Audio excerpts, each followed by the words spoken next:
On your feet. Move. So welcome to Bardo, episode 5 of season 7. This was written by Drew Lindo, who's joining us today. Hi, Drew. Hi, Jason. How you doing? This was directed by Ian Samoil, our longtime first AD, and a wonderful director in his own right. I think this is maybe his 5th or 6th episode that he's done of the show. Hello, Octavia. I'm going to start by asking you a few baseline questions. Drew, this is a crazy episode. This is, the episode that will melt the noodle. Yeah, it's sort of a Mobius strip of two stories happening in the same space at different times. And we're sort of wrapping up the end of Octavia's off-screen story from season 6. In season 6, we saw her disappear into the anomaly for a short time and come back, having no memory of what happened.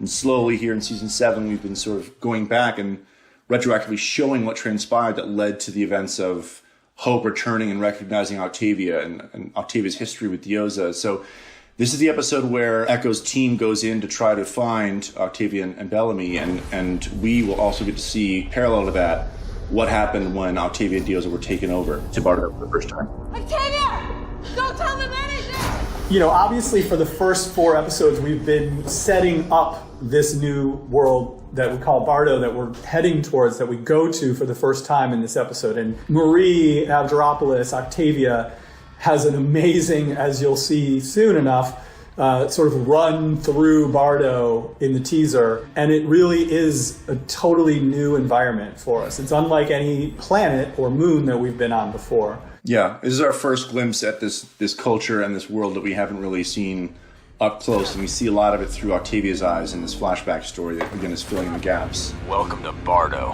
But we're also getting a glimpse of just how formidable the disciples are, their technology, and their society. It is very different and very rigid, and clearly they are believers in a cause that we have yet to fully understand.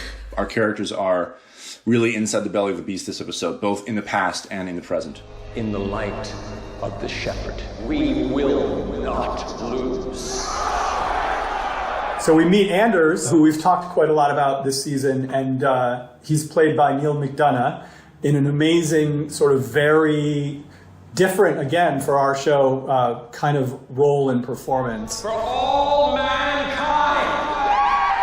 We begin to unpack how they got here, who they are.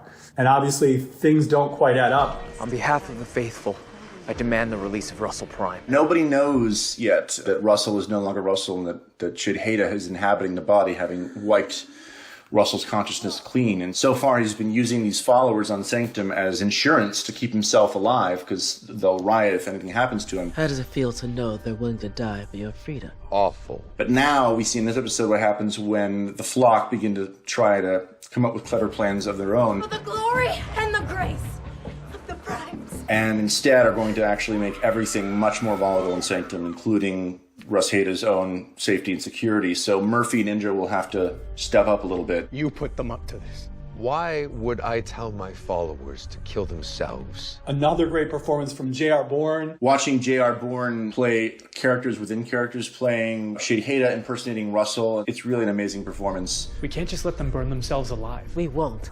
Russell isn't the only prime in Sanctum. Murphy wanted to be a god last season, and this season is really about him having to grapple with the consequences of that. He's now responsible for these people he doesn't really know or doesn't really care about that much. And so now he's forced to try to maybe save their lives. I got it. Yeah, and I think it's fascinating to see that beginning to work its way into his heart, too.